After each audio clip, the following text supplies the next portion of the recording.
এবং ফল।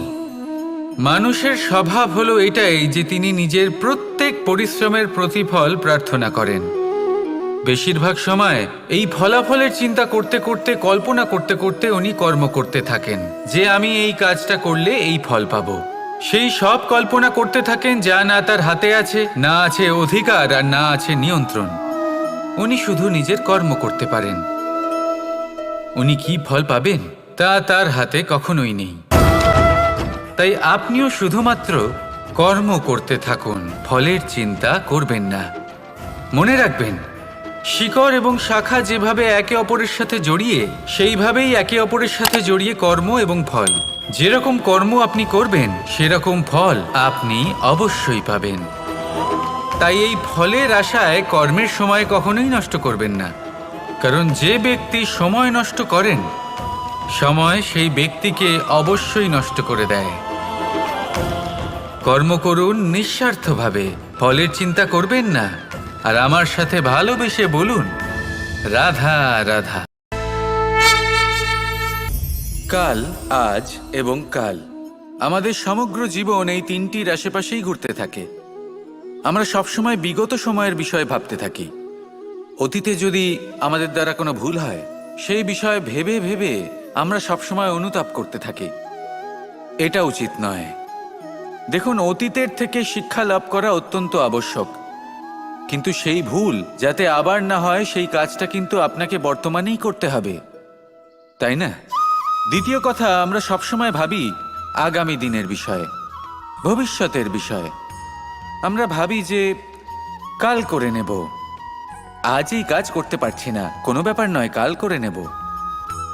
আজ কাজটা শুরু করতেই পারলাম না, কোনো ব্যাপার নয়, কাল করে নেব। আজকের দিনটাই ভালো ছিল না, কোনো ব্যাপার নয়, সেটা কাল করে নেব। ব্যাপারটা বুঝুন, আপনি নিজের সময় নষ্ট করছেন। দেখুন, এই যে কাল, তা কখনোই আপনার হাতে আসবে না। তাই যে কাজ করতে চান সেটা আজকেই করুন, অন্তত শুরুটা করুন। কারণ এই আগামী সময়, তা সবসময় আপনার থেকে এক কদম আগে থাকবে, একদিন এগিয়ে থাকবে। জানেন কেন? কারণ এই কাল আপনার জন্য অপেক্ষা করবে না, সেই জন্য আপনিও এর জন্য অপেক্ষা করবেন না। যা করার তা আজকেই শুরু করুন। কারণ যে বর্তমানে নিজের ভিত স্থাপন করেন না, ভবিষ্যৎকালে তার সুন্দর শক্তিশালী ভবন কখনো নির্মাণই হয় না। আসুন আর আমার সাথে ভালোবেসে বলুন রাধা রাধা। ধৈর্য। এই ধৈর্য কি কোনো গুণ, কোনো অনুভূতি, কোনো দৃষ্টিভঙ্গি? আমার জন্য ধৈর্য এক বাহন। আপনি হয়তো ভাবছেন, এই কেমন বাহন? বাহন তো ঘোড়া হতে পারে, হাতি হতে পারে, উটও হতে পারে, কিন্তু ধৈর্যকে বাহন বানানো মানে? চলুন আপনাকে একটা কথা বোঝাই। পৃথিবীতে এমন কোনো বাহন নেই যে তার আরোহীকে আছড়ে ফেলেনি। সেটা উট হোক বা হাতি হোক বা ঘোড়া হোক, চলতে চলতে কখনো নড়বড় করেই বসে। তারপর সেই আরোহী পড়ে কারোর পায়, তারপর পড়ে তার নিজের নজরে। কিন্তু ধৈর্যরূপী বাহন কখনো কাউকে ফেলে না, কখনো না।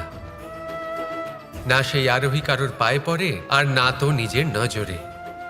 কারণ ধৈর্য আপনাকে বিবেক প্রদান করে, বিবেক আপনাকে পরিকল্পনায় সাহায্য করে, আর পরিকল্পনা প্রদান করে আপনাকে শক্তি, আপনার লক্ষ্যের দিকে অগ্রসর হওয়ার। বুঝলেন? ধৈর্যকে সঙ্গে রাখুন, নিজেকে আরো ধৈর্যশীল করে তুলুন। এই ধৈর্যের সাহায্যে আরোহণ করে দেখুন কিভাবে এই বাহন আপনাকে আপনার গন্তব্যে পৌঁছে দেবে। রাধা রাধা। কথায় বলা হয়, জীবনে ভালোবাসাই হলো সুখের মূল। এটা সত্য। এবার প্রশ্ন হলো এটাই যে এই ভালোবাসা কার সাথে করা উচিত? যদি আপনি কিছুক্ষণের জন্য সুখ পেতে চান, তাহলে ভালোবাসুন নিজের রুচি মতো। যদি আপনি কিছুদিনের জন্য সুখ পেতে চান, ভালোবাসুন নিজের বন্ধুদের। যদি আপনি কয়েক মাসের জন্য, কয়েক বছর বা অনেক বছরের জন্য সুখী হতে চান, তাহলে ভালোবাসুন নিজের পরিবারকে, মাতা পিতা, নিজের সন্তান, স্বামী স্ত্রী, নিজের আত্মীয়দের। কিন্তু যদি আপনি চিরকালের জন্য সুখী হতে চান, তাহলে ভালোবাসতে হবে শুধু নিজের কর্মগুলিকে। কারণ সম্পর্ক যেমনই হোক না কেন, কখনো না কখনো ভেঙে যাবেই। এই সংসার হলো এমনই যে যাদের সঙ্গ আমরা পাই, তাদের সঙ্গ একদিন ত্যাগ করতে হয়। শুধু কর্মই হলো এমন এক সঙ্গ যা কখনো আপনাকে ত্যাগ করবে না। আপনার মৃত্যুর পরেও এই কর্ম আপনাকে বাঁচিয়ে রাখবে। তাই সবসময় মনে রাখবেন, এই কর্ম ধর্ম মনে করে পালন করা উচিত। জীবনের শেষ মুহূর্ত পর্যন্ত কর্মকে ভালোবাসুন, জীবনের শেষ মুহূর্ত পর্যন্ত সুখে থাকবেন। আর আমি তো সবসময় বলি, শুধু কর্ম করতে থাকো, ফলের চিন্তা করো না। তাহলে আসুন আর আমার সাথে ভালোবেসে বলুন, রাধা রাধা। জীবনে ক্ষমা চাওয়া তাও কিছুটা সহজ, ক্ষমা করতে পারা অত্যন্ত কঠিন। ক্ষমা 2 অক্ষরের এই শব্দ হতে পারে, কিন্তু অত্যন্ত বড় এই শব্দ, অত্যন্ত গুরুত্বপূর্ণ এই শব্দ। কখনো কখনো অন্য কাউকে ক্ষমা করে দেওয়া তাও কিছুটা সহজ কাজ, কিন্তু নিজেকে ক্ষমা করতে পারা অত্যন্ত কঠিন হয়ে দাঁড়ায়। অতীতে যদি আমাদের এমন কোনো ভুল হয় যে কারণে আমরা নিজেকে ক্ষমা করতে পারি না, অনেক সময় এমন কিছু ভুল করে বসি যে বিষয় শুধু আমরাই জানি, কিন্তু আমরা নিজেকে ক্ষমাই করতে পারি না। আর আমাদের বিকাশ সেখানেই স্তব্ধ হয়ে যায়। কারণ যদি আপনি ক্ষমা করতে না শেখেন, নিজেকে ক্ষমা যদি না করতে পারেন, তাহলে তা আপনার জীবনের সবথেকে বড় বাধা হয়ে দাঁড়াবে। সেই জন্য জীবনে অবশ্যই শিখুন যে কিভাবে নিজেকে ক্ষমা করতে হয়, আর শিখুন যে আগের করা ভুল আবার কি করে না করা যেতে পারে। এই মন হালকা হবে আর প্রসন্ন হয়ে বলবে, রাধা রাধা। আমি অনেক মানুষকে এটা বলতে শুনেছি যে মানুষ মানেই ভুলের বাক্স, মানুষ নাকি ভুলে ভর্তি পুতুল। আর এটাই সত্যি। দেখুন, ভুল কার দ্বারা হয় না, প্রত্যেকের দ্বারা হয়। আর একটা নয়, অনেক ভুল হয়। কিন্তু মনে রাখবেন, তাদের বস্ত্রতেই কাদা লাগে যারা কাদা পরিষ্কার করার প্রচেষ্টা করেন। তাহলে যেখানে চেষ্টা আছে সেখানে ভুল তো হবেই। এবারে যদি আপনি কোনো নতুন সংকল্প করতে যান, কোনো বড় কাজ করতে যান, আর আপনার দ্বারা কোনো ভুল হয়ে যায়, তাহলে কোনো ব্যাপার নয়, তার জন্য পস্তাবেন না। নিজের ভুলটাকে চিনুন, তাকে বুঝুন, তাকে শুধরাবার চেষ্টা করুন। আর সব থেকে জরুরি কথা, নিজের ভুল থেকে শিখুন। তাদের হাত থেকেই রক্তপাত হয় যারা কাঁটার মধ্যে লুকোনো ফুলকে খোঁজার চেষ্টা করে। তাই মনে রাখবেন, যে জীবনে কোনো ভুল করেনি সে জীবনে নতুন কিছু করার কোনো চেষ্টাও করেনি। এই ভুল আপনার সব থেকে বড় শিক্ষক।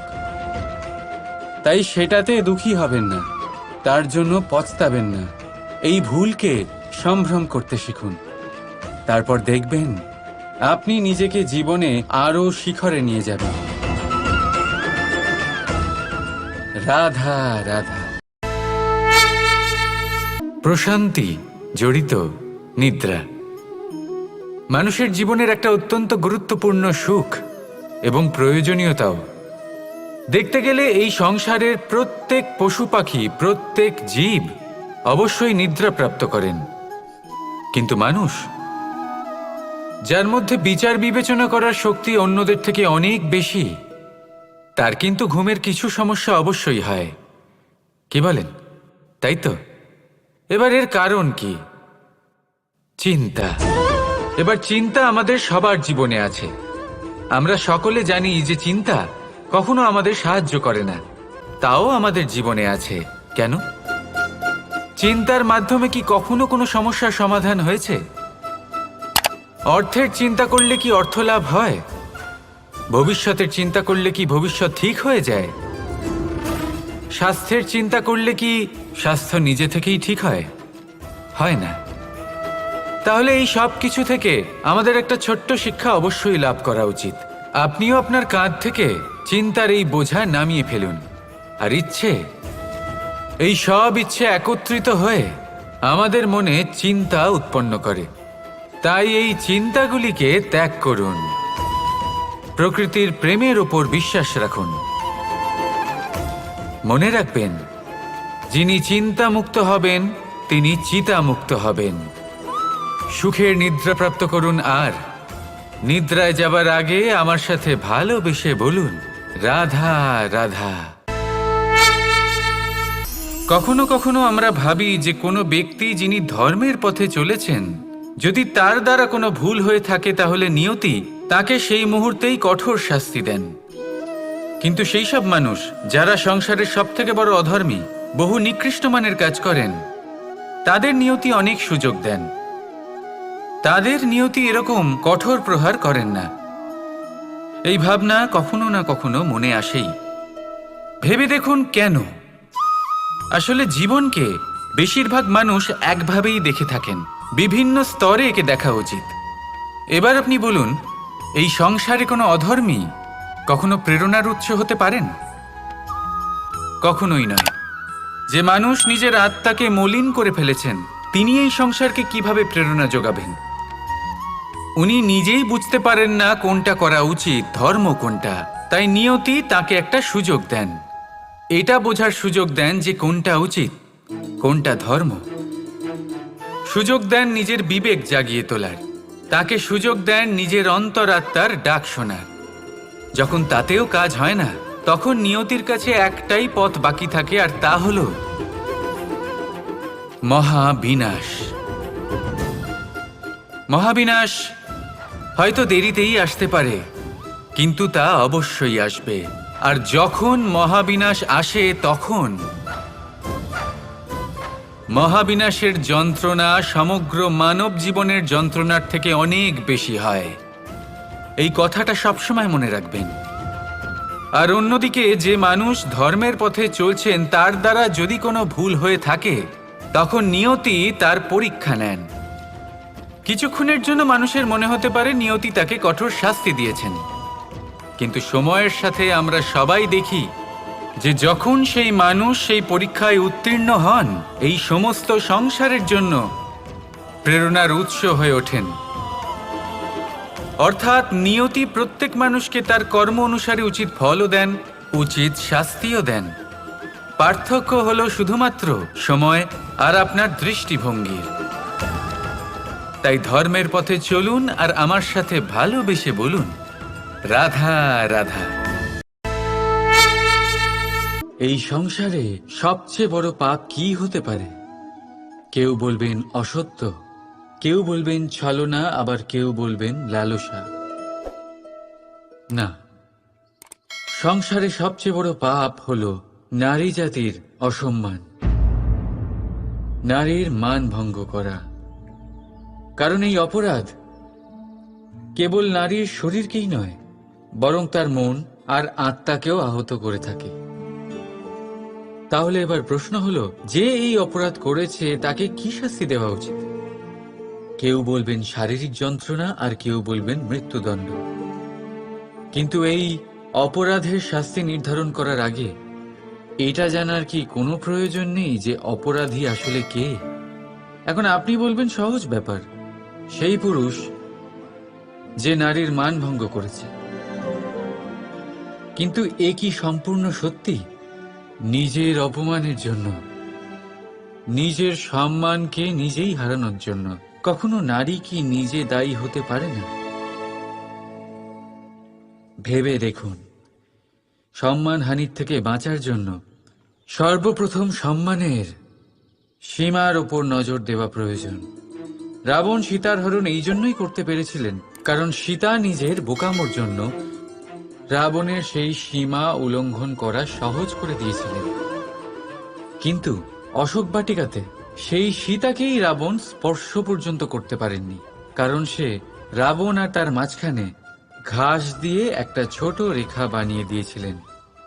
জীবনে না বলতে শিখুন, যদি কেউ আপনার সম্মানের সীমা পার করতে চেষ্টা করে তাহলে তাকে সেখানেই আটকাতে শিখুন। আপনার ওপরে ওঠা প্রথম হাত, প্রথম কটাক্ষ ওইখানেই আটকাতে শিখে নিন। তখন কোনো পুরুষের সাহস হবে না আপনাকে আবার অপমান করতে চেষ্টা করার, কারণ নারী জননী, পূজনীয়। তাই নিজেকে দুর্বল মনে করে আপনি অপরাধী হবেন না। রাধা রাধা। আমাদের জীবনে অত্যন্ত গুরুত্বপূর্ণ একটা আশা বসবাস করে, বিশ্বাসের রূপে। বিশ্বাস যা আমরা ঈশ্বরের ওপর করি, ভাগ্য, প্রারব্ধের ওপর করি, নিয়তির ওপর করি। যখনই ভালো কিছু হয় আমরা বলি এ হলো ঈশ্বরের দয়া, যখন খারাপ কিছু হয় আমরা বলি এ হলো ঈশ্বরের মায়া। কখনো ঈশ্বর বা ভাগ্য বা প্রারব্ধ বা নিয়তি। আপনি নিজে কোথায় তা কখনো ভেবেছেন? আপনি বিশ্বাস করছেন ঈশ্বরের উপর, প্রারব্ধের উপর, কখনো নিজের উপর করেছেন? আমি আপনাকে একটা সহজ কথা বলি, যদি আপনি ঈশ্বরের উপর বিশ্বাস রাখেন, শুধুই ঈশ্বরের উপর বিশ্বাস, তাহলে আপনি সেটাই পাবেন যেটা আপনার ভাগ্যে লেখা রয়েছে। কিন্তু যদি আপনি নিজের উপর বিশ্বাস রাখেন, আত্মবিশ্বাস রাখতে শেখেন, তাহলে ঈশ্বর আর নিয়তি দুজনে মিলে আপনার ভাগ্যে সেটাই লিখবে যা আপনি চাইছেন। তাই মনে রাখবেন, সাফল্যের পথ হলো এই বিশ্বাস। নিজের আত্মবিশ্বাসকে ধরে রাখতে শিখুন, দেখবেন আত্মা প্রসন্নতায় ভরে উঠবে। তাহলে আসুন এই প্রসন্ন ভাব নিয়েই বলুন রাধা রাধা।